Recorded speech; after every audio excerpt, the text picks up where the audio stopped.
और ये बागेश्वर बाबा और आचार्य प्रशांत, इनका कौन सा धंधा है? इनका अभी चंदे का बिजनेस है, चंदा उगा रहे हैं, फिर उससे कोई कंपनी खड़ी कर लेंगे। ईवीएम के काले कांच के मुद्दे पर राहुल गांधी चुप क्यों है? कि एक सांसद चाहे ना तो प्रधानमंत्री को उसके घर से बाहर नहीं निकलने देवे, इतनी ताकत रखता है। दर्शकों, आज हम आपको एक ऐसी शख्सियत से रूबरू करवाने वाले हैं जो अपने बेबाक बयानों की वजह से काफी चर्चा में है। तो आइए स्वागत करते हैं हमारे आज के मेहमान स्वामी समाधानाचार्य जी का। नमस्कार स्वामी समाधानाचार्य जी, आपका स्वागत है रियल फैक्ट एनालिसिस चैनल पर। नमस्कार आदित्य जी। स्वामी जी, आपसे पहला प्रश्न ये है कि आप एक ऋषि है, फिर भी सीधे प्रधानमंत्री को टारगेट कर देते हैं, ऐसा क्यों? देखिए, देश की समस्याओं का मूल कारण गलत कानून है और कानून बनाने का अधिकार प्रधानमंत्री के पास है, इसलिए हम उनको टारगेट करते हैं।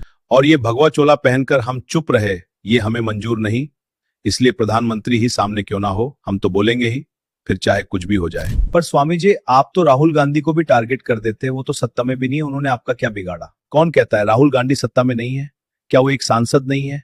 क्या उनको सैलरी, अलाउंसेस, प्रधानमंत्री के बराबर का बंगलो, ये सब सुविधाएं नहीं मिल रही है? बताओ मुझे। देखो आदित्य, ये सब पेड मीडिया ने फैलाया है कि विपक्ष कुछ नहीं कर सकता, जबकि एक सांसद चाहे ना तो प्रधानमंत्री को उसके घर से बाहर नहीं निकलने देवे, इतनी ताकत रखता है वो। पर स्वामी जी, ये आप कैसे कह सकते हैं कि एक सांसद के पास इतनी पावर होती है कि वो प्रधानमंत्री को घर से बाहर नहीं निकलने देवे? आदित्य, एक सांसद लगभग 16 लाख लोगों का रिप्रेजेंटेटिव होता है, तो वो ले जाएगा 3 लाख लोगों को बस में बैठाकर और प्रधानमंत्री के घर के सामने बैठा देगा और प्रधानमंत्री की फाइल जमा हो जाएगी। और तुम बात कर रहे हो राहुल गांधी की, अरे वो तो पूरी कांग्रेस की युवराज है, वो चाहे तो सब कुछ कर सकते हैं, पर वो करते नहीं, इसलिए हम उनको भी टारगेट करते हैं। अच्छा, मैं पूछता हूं, ईवीएम के काले कांच के मुद्दे पर राहुल गांधी चुप क्यों है? देश में करोड़ों लोग ईवीएम के खिलाफ है, पर राहुल गांधी एक शब्द भी नहीं बोलते, क्यों? क्योंकि जिस ईवीएम से मोदी सांसद बन रहे हैं, उसी से ही तो राहुल गांधी भी तो सांसद बन रहे हैं।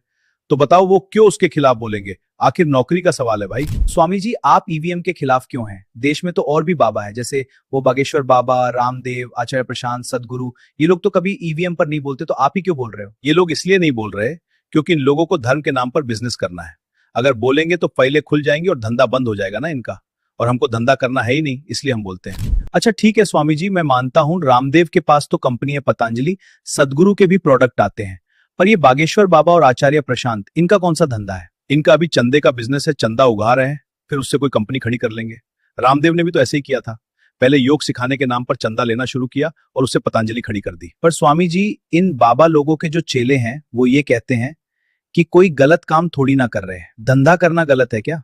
सभी करते हैं। देखो आदित्य, धंधा करना गलत नहीं है, पर धर्म के नाम पर पहले लोगों को मूर्ख बनाना कि देखो मैं तुम्हारा जीवन बदल दूंगा, मेरे साथ जुड़ो, और फिर बाद में अपना माल बेचना शुरू कर दो, क्या ये सही है? रामदेव ने क्या किया?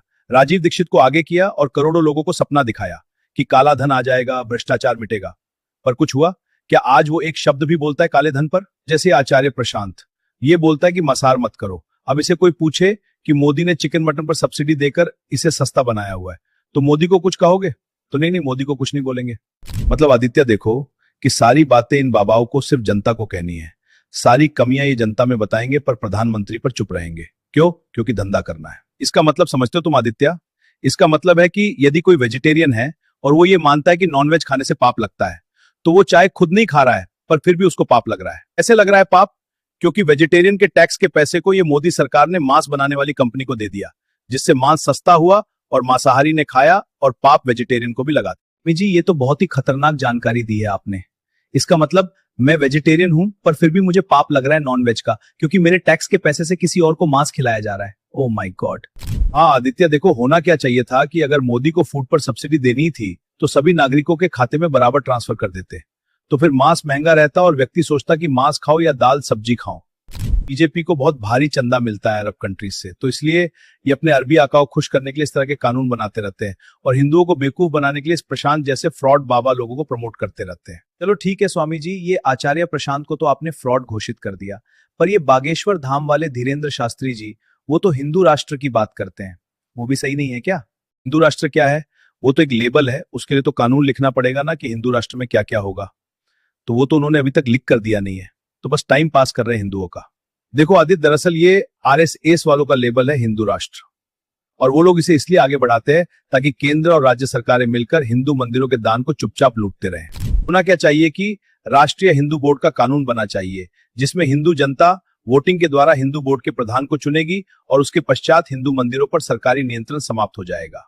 तुम्हें पता है आदित्य कि ये सरकारें हिंदू मंदिर में मौजूद गोल्ड का क्या कर रही है? ये लोग हमारे गोल्ड को अमेरिका को दे रहे हैं और बदले में डॉलर ले रहे हैं। और एक बार इस देश का सारा गोल्ड अमेरिका चला गया, फिर इस देश को कंगाल होने से कोई नहीं बचा पाएगा, ये लिख के रख लो तुम। क्योंकि उस समय डॉलर रिपेट्रिएशन का भार इतना ज्यादा बढ़ जाएगा जिसके चलते देश बैंक करप्ट होगा ही।